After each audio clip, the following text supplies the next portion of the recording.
네, 내일부터 종합소득세 신고가 시작됩니다. 많은 국민들이 이 세금의 적용을 받게 되는데요. 오늘 관련 정보들을 싹 한번 정리를 하고 가겠습니다.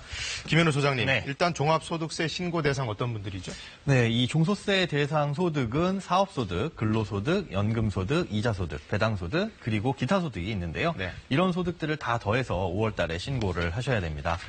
신고 대상이 되시는 분들에게는 이 신고 안내문을 발송하고 있는데요. 어제까지 아마 다들 받아보셨을 겁니다. 이걸 받으셨다면 내가 종소세 신고 대상이구나 라고 생각하시면 되는데요.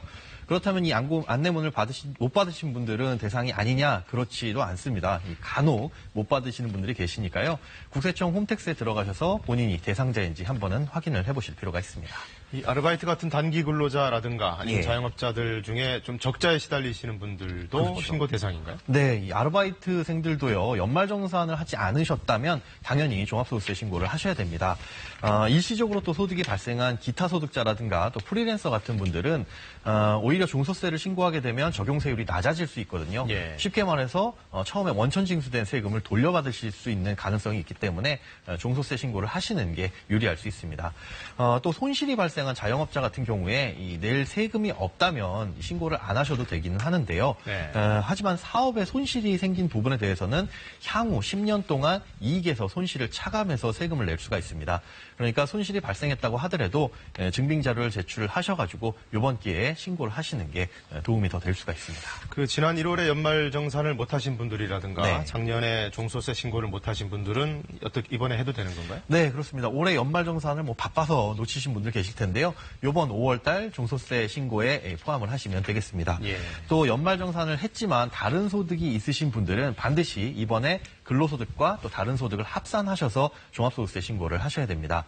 그리고 2017년 분을 신고 못하신 분들 계시죠. 작년 5월을 놓치신 분들도 이번에 신고를 하실 수가 있는데요. 다만 이럴 때는 이 가산세가 붙게 됩니다. 예. 납부세액의 20%인 신고 불성실 가산세가 붙고요. 만약에 납부세액이 있다면 여기에 하루 0.025%의 이자도 발생을 하거든요. 매일매일 불어나니까 빨리 신고를 하시는 게 좋겠습니다.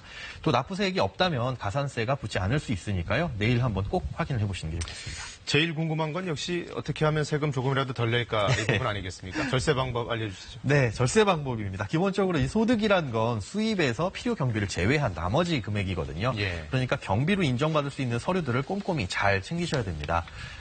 개인 사업자 같은 경우에는 현금 지출 시에 이 사업자 번호가 들어간 지출 증빙용 영수증을 꼭 챙기셔야 되겠습니다. 주로 공제받을 수 있는 내용을 보면요. 기부금 같은 거 많이 공제받으시는데 이것도 예. 한도가 있습니다. 정치자금이나 법정기부금은 소득금액 내에서 전부 인정을 받을 수 있는데요.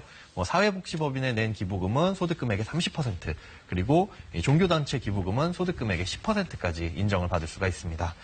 이때 본인뿐만 아니라 100만 원 이하 소득이 있으신 부모님이나 할아버지, 할머니가 내신 기부금도 인정을 받을 수가 있습니다. 예. 또 개인 연금 계좌 역시 이 세액공제 혜택이 있고요. 또 자영업자분들 많이 가입하시는 노란우산 공제 같은 경우에도 이 소득공제 혜택이 쏠쏠합니다. 또 출산이나 입양을 한 경우에도 세액공제가 가능한데요. 첫째는 30만 원, 그리고 둘째는 50만 원, 셋째부터는 70만 원까지 세액공제를 받을 수가 있습니다. 예. 또 경조사비도 많이 내시죠. 이것도 세액공제가 가능한데요.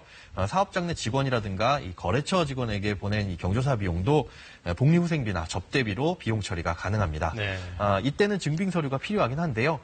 청첩장이라든가 모바일 초대장, 또 부고 같은 경우에는 부고 내용을 알리는 그 문자를 캡처한 화면도 가능합니다. 내일부터 31일까지 홈택스나 아니면 이 모바일 앱으로도 가능하고요. 세무서에 직접 방문하셔서 신고도 가능합니다. 네, 생각보다 이 공제받을 수 있는 항목이 많네요. 네. 오늘 정보 잘 들었습니다. 네, 고맙습니다.